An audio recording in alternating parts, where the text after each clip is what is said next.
আপনাদের ভাইয়া বাড়িতে আসছে, ছুটিতে আসছে আর এসে বাজারে গিয়ে কত বড় একটা মাছ কিনে নিয়ে আইছে। আর এই মাছটার নাম কি আমি জানিও না। আর মাছটা কিন্তু অনেক বড়। আমার মাছটা দেখে অনেক ভাল লাগছে। আর তরতাজা মাছ কিন্তু খেতে কিন্তু অনেক ভালো লাগে, টাটকা মাছ, তাই না?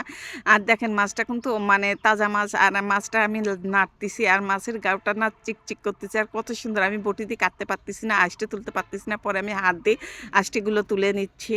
আসসালামু আলাইকুম। সবাই কেমন আছেন? আলহামদুলিল্লাহ আমি আপনাদের দোয়ায় অনেক, অনেক ভালো আছি। এই তো ছেলেরা মনে হয় এমনই হয়। বাড়িতে আসলেই শুধু বড়, বড় মাছ, মাংস আর অনেক করে বাজার করে, তাই না? বলবেন যে আপু মনে হয় ক্যাপ্টেন, ক্যাপ্টেন না। মেয়েরা কিন্তু একটু হিসাবই হয়। কিন্তু ছেলেরা কিন্তু হিসাবই না। ছেলেরা একটু বেহিসাবি হয়। ছেলেরা বেশি বাড়িতে আসলে কিন্তু কোনো হিসাব করে না। মানে বউ ছেলেমেয়েকে কি খাওয়াবে আর কি করবে। যাই হোক আমার মাছটা কিন্তু কাটা হয়ে গেছে। কাটা এই যে ধুয়ে নিচ্ছি আর এই যে মাছটা যে রান্না করব রান্নাঘরে চলে আসছি। এই যে রোজা রমজানের দিন বুঝতেই তো পারছেন একটু সকাল সকালই কিন্তু রান্না করতে হয়।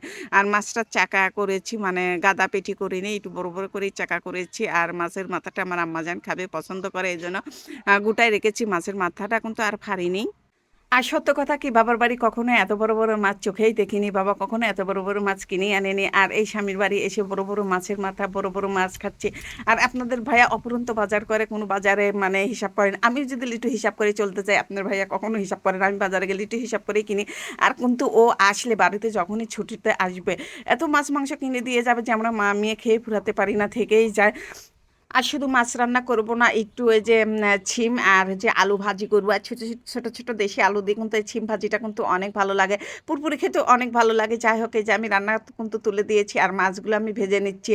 আর আমি যখন রান্না করি মানে ছেলে মেয়েদের কাছে জিজ্ঞাসা করে তোমার আম্মু কি রান্না করছে, দিদি বলে এই রান্না করছে ওই রান্না করছে, বলে যে আমার ছেলে মেয়েদেরকে তুমি না খায় খায় মারবে। কিন্তু ফলেতে কিন্তু আমি সবই রান্না করি, সবই একটু হিসাব করে চলে। মেয়ে মানুষ তো একটু হিসাব করতেই হবে, তাই না? যেহেতু ছেলে মানুষ থাকে না, নিজে বাজার করে খায়। আর মেয়েরা বাজার করে খেলে কিন্তু একটু হিসাব করে চলে। আর কিন্তু ছেলেরা কিন্তু মানে বেহায়া হিসেবে ছেলেদের কোনো হিসাব নেই।